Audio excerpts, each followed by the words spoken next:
The days passed slowly at Raventon Hollow.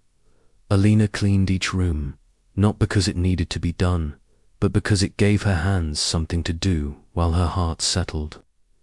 She dusted bookshelves and opened windows that hadn't seen air in years. Curtains were drawn back, floors swept. In the quiet, she found rhythm, just like she had in the cabin, but different now. The silence here didn't feel like hiding. It felt like healing. Every room held traces of a life before her. Portraits of unknown faces hung in faded frames. There were notebooks in drawers, journals half filled with memories that didn't belong to her. Still, she didn't throw anything away. She simply let the house breathe again, just as she was learning to. She found herself walking the gardens in the mornings. They were wild and overgrown, but beautiful in a way that felt untouched. Roses still bloomed among the brambles. A stone path led down to a quiet lake, hidden between tall trees and mist. Alina would sit there sometimes with a thermos of tea and wonder about him. Storm, she still didn't know who he truly was, or where he'd gone. She wondered if he had ever planned to return. Maybe he was a man who lived in movement, always on his way somewhere. Maybe she had just been one chapter in his journey, but she remembered his eyes when he said, "I see you." That wasn't something you said unless you meant it. One afternoon, while digging through the small cellar beneath the house, Alina found a locked wooden box. The key from the note didn't fit, and the lock was old, rusted. With a careful tap from a hammer, the lid finally cracked open. Inside were photographs, and not just of the mansion but of the cabin. Of her, there were snapshots of the mountain trail, her bringing firewood into the cabin, standing at the edge of the lake, brushing her hair by the window, all taken from a distance, quietly, respectfully, but undeniably there. She stared at them, heart hammering in her chest. Storm had known her long before he fell on that trail. Had he been watching her? Following her, she didn't know whether to feel afraid or flattered, but her gut didn't twist in fear.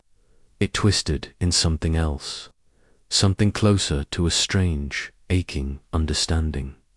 The photos were years old. She looked younger in some of them, her eyes more guarded, her smile smaller. She sat on the cellar floor for a long time, holding one photo in her lap. It was of her laughing, her head thrown back, wind in her hair, eyes closed. She didn't even remember that moment. But he had captured it. Why? What had he seen in her? That night, she sat by the fireplace and wrote her first letter to the man I carried down the mountain. She wrote about what had changed since he left, how the house felt alive again, how she sometimes caught herself expecting him to walk through the door, how she still didn't know who he was, but that she hoped he was safe, and that if he ever returned, he'd find her waiting, not because she needed him, but because maybe they had more to say to each other. When she finished the letter, she didn't mail it. She didn't even know where to send it. She folded it, placed it in an envelope, and left it on the desk in the study, just in case. Just in case he came back. Winter began to loosen its grip. The snow melted slowly, revealing green patches beneath the trees, small wildflowers breaking through the soil like they were remembering how to bloom. Alina had found her own rhythm in Raventon Hollow. She cooked meals in the old kitchen, read from forgotten books in the library, and sometimes just sat in the garden and listened to the wind. The letter she wrote stayed on the desk, untouched. She didn't write a second one. It didn't feel necessary. Everything she had wanted to say had been there waiting like an open door. One morning, just as the first golden streaks of spring lit the sky. There was a sound at the front of the house. Soft, careful, a presence. Alina stood still in the hallway, holding her breath. Then came the knock.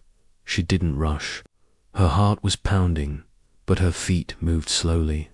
When she opened the door, the morning light caught in her eyes, and there he was. Storm, not in the red jacket she'd found him in. He wore a simple grey coat now, dust on his boots, a faint scratch along his jaw. He looked tired, but he was smiling. "Hello," he said quietly. Alina said nothing at first. She just looked at him. The snow was gone. Her hands weren't trembling anymore. She wasn't the girl who had once dragged him down a mountain, and he wasn't the man who had forgotten his name. "Do you remember now?" she asked. He nodded. "I remember everything." Alina crossed her arms, not out of anger, but to steady herself. "Then why come back?" Storm stepped closer, his voice calm and steady. "Because remembering only reminded me what mattered, you, this place. The moment you reached out your hand and didn't ask who I was, I didn't come back to explain.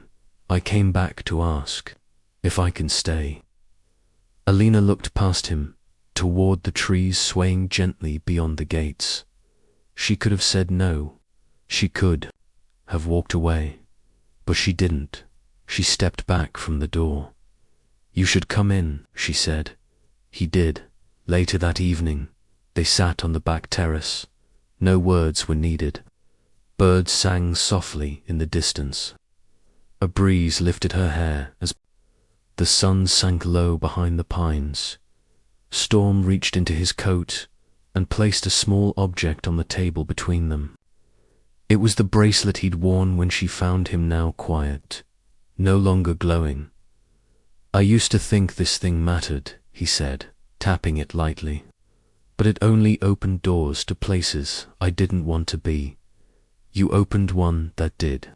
Alina picked it up, turned it in her hands, then set it aside.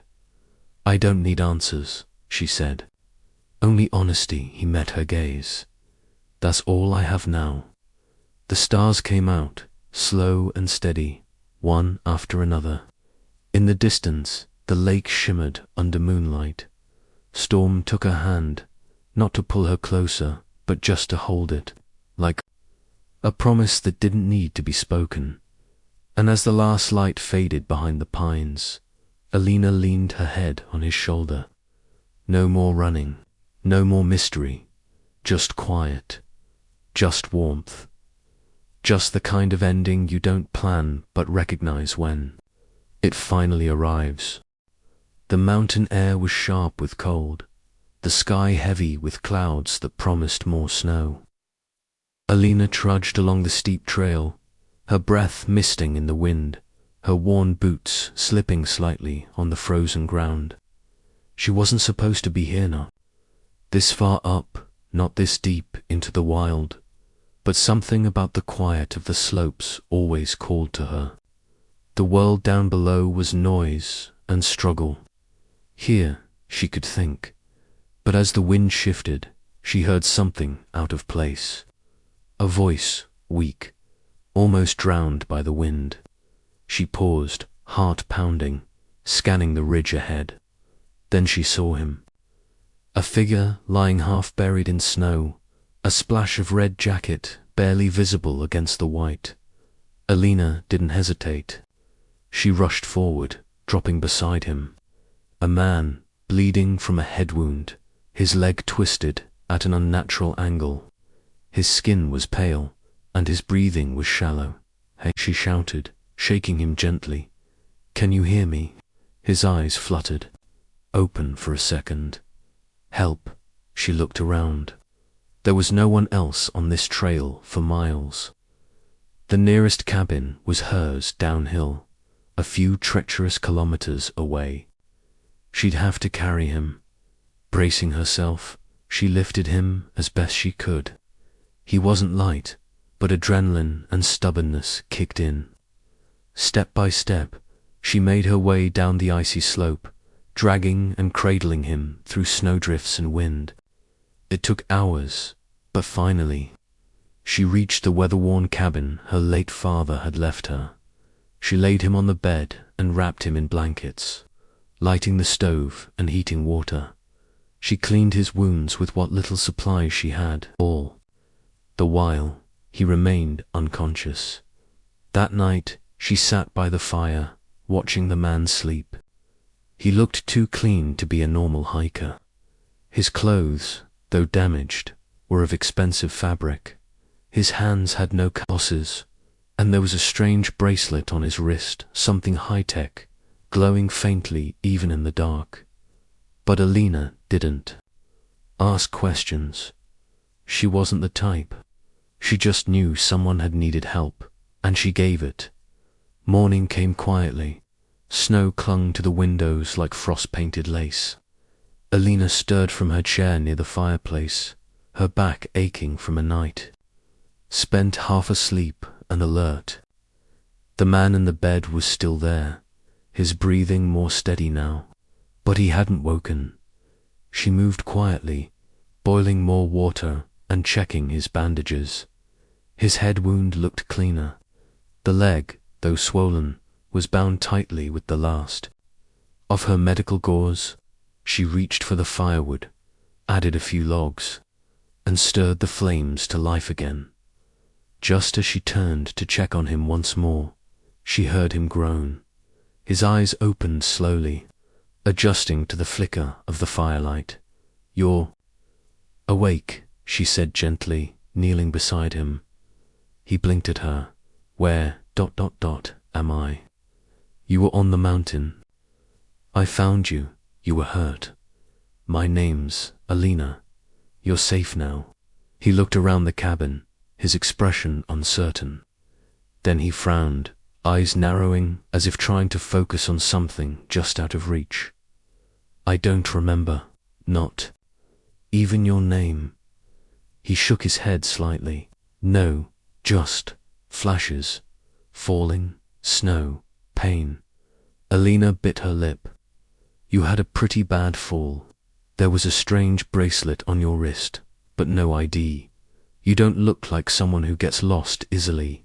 The man tried to sit up, groaning with effort. Alina placed a steadying hand on his shoulder. "Don't push it. Rest first.